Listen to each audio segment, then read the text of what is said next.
Selamat pagi murid-murid, bertemu lagi dalam mata pelajaran Bahasa Melayu tahun 3 bersama Cikgu Rita. Sila keluarkan buku teks Bahasa Melayu tahun 3, jilid 2, muka surat 26. Keluarkan buku teks Bahasa Melayu tahun 3, jilid 2, muka surat 26. Mari kita lihat info bahasa. Sebelum itu, hari ini cikgu akan mengajar murid-murid membina ayat tanya tanpa kata tanya. Ayat tanya tanpa kata tanya. Seperti yang murid-murid telah pelajari sebelum ini, ayat tanya menggunakan kata tanya. Biasanya menggunakan kata tanya. Contoh, siapakah nama awak? Siapakah? Siapa itu adalah kata tanya. Atau di manakah awak tinggal? Di mana merupakan kata tanya. Tetapi hari ini cikgu akan mengajar murid-murid membina ayat tanya tanpa menggunakan kata tanya. Baik, mari kita lihat info bahasa. Info bahasa. Mari kita baca bersama. Ayat tanya tanpa kata tanya ialah ayat tanya yang tidak menggunakan kata tanya. Maksudnya hari ini murid-murid akan membina ayat tanya tetapi tidak menggunakan kata tanya. Tanpa menggunakan kata tanya seperti berapa, bila, bagaimana, mengapa, siapa, apa, dan mana.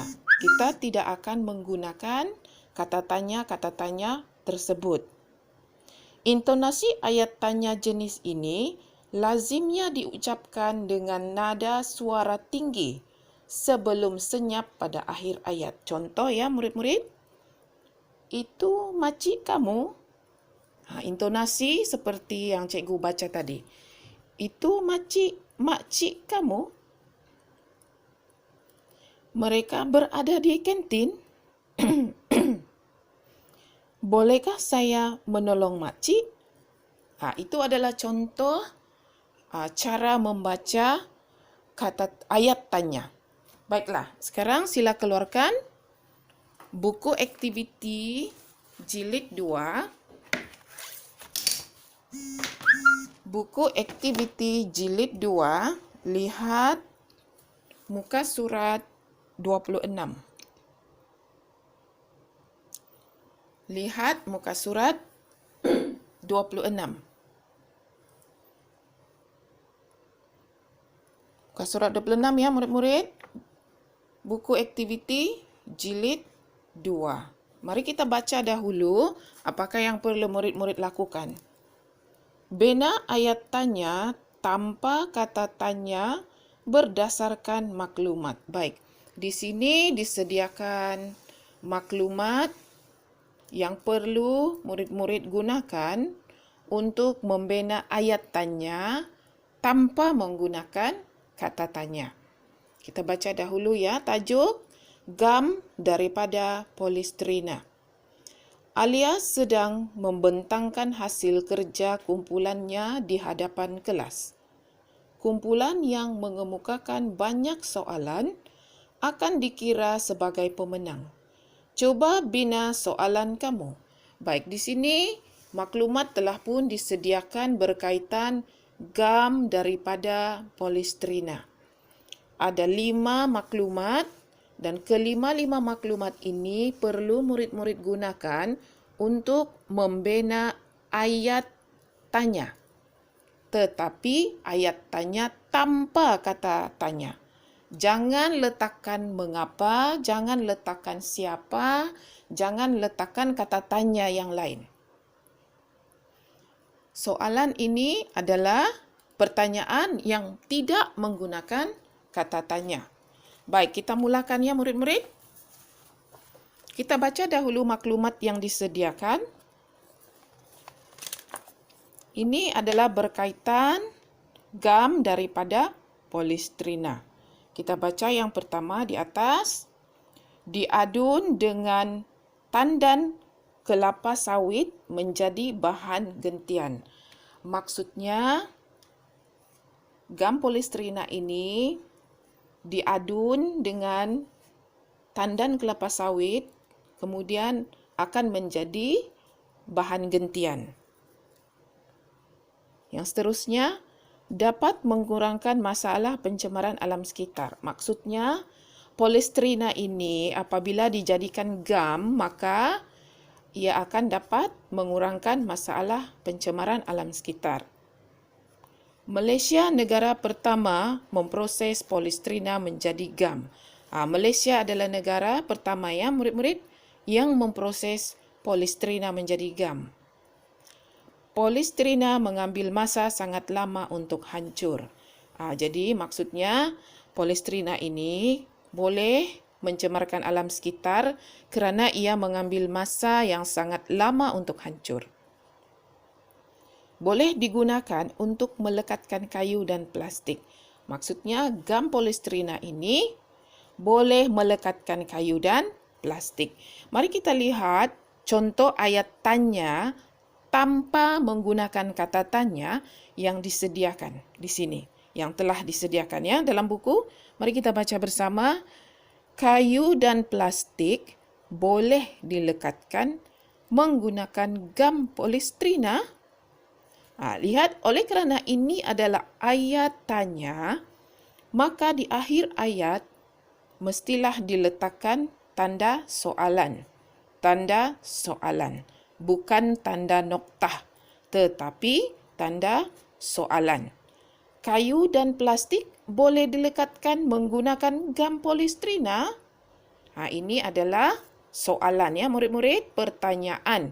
Jadi perlu diletakkan tanda soalan di akhir ayat. Baik, sekarang kita coba bina ayat tanya menggunakan maklumat yang disediakan di sini. Kita pergi kepada yang pertama dahulu, yang ini ya murid-murid. Murid-murid hanya perlu gunakan semula sahaja ayat ini. Okey, cikgu bagi contoh. Tandan kelapa sawit menjadi bahan gentian apabila diadun dengan gam polistrina. Tandan kelapa sawit menjadi bahan gentian apabila diadun dengan gam polistrina. Ini di akhir ayat perlu letak tanda apa murid-murid? Ya, betul, tanda soalan. Itu adalah contoh yang pertama. Tetapi murid-murid boleh juga membina ayat murid-murid sendiri menggunakan maklumat yang disediakan. Tidak semestinya murid-murid mengikut ayat yang cikgu beri ya. Ini hanyalah contoh. Kita lihat contoh kedua yang cikgu boleh berikan.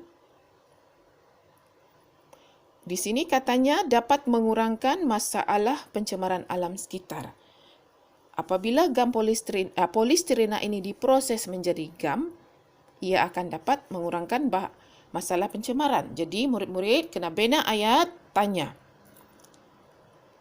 Memproses polistrina menjadi gam dapat mengurangkan masalah pencemaran alam sekitar?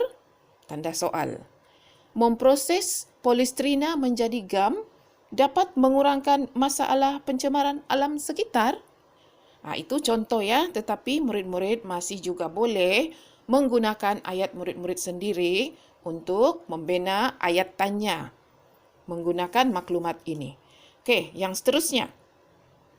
Malaysia negara pertama memproses polistrina menjadi gam. Yang ini murid-murid hanya perlu gunakan semula sahaja ayat ini. Malaysia negara pertama memproses polistrina menjadi gam, kemudian letakkan tanda soalan di akhir ayat. Kemudian yang seterusnya, polistrina mengambil masa sangat lama untuk hancur. Ini juga boleh digunakan terus ya murid-murid. Polistrina mengambil masa sangat lama untuk hancur. Letakkan tanda soal di akhir ayat. Kita lihat yang seterusnya. boleh digunakan untuk melekatkan kayu dan gam. Apakah yang boleh digunakan untuk melekatkan kayu dan gam? Kayu dan plastik. Gam polistrina lah kan murid-murid. Jadi gam polistrina boleh digunakan untuk melekatkan kayu dan plastik. Itu adalah ayat yang seterusnya. Ini adalah contoh-contoh yang cikgu dapat berikan kepada murid-murid. Tetapi murid-murid juga boleh membina ayat tanya menggunakan maklumat yang disediakan dengan cara murid-murid sendiri. Apa yang cikgu berikan sebentar tadi hanyalah contoh sahaja. Murid-murid boleh menggunakan cara murid-murid sendiri menggunakan semua maklumat yang disediakan di sini. Faham murid-murid? Baiklah. Apabila siap, sila ambil gambar kemudian hantar ke Google Classroom. Hantar ke Google Classroom. Baiklah murid-murid, itu saja untuk hari ini. Selamat belajar.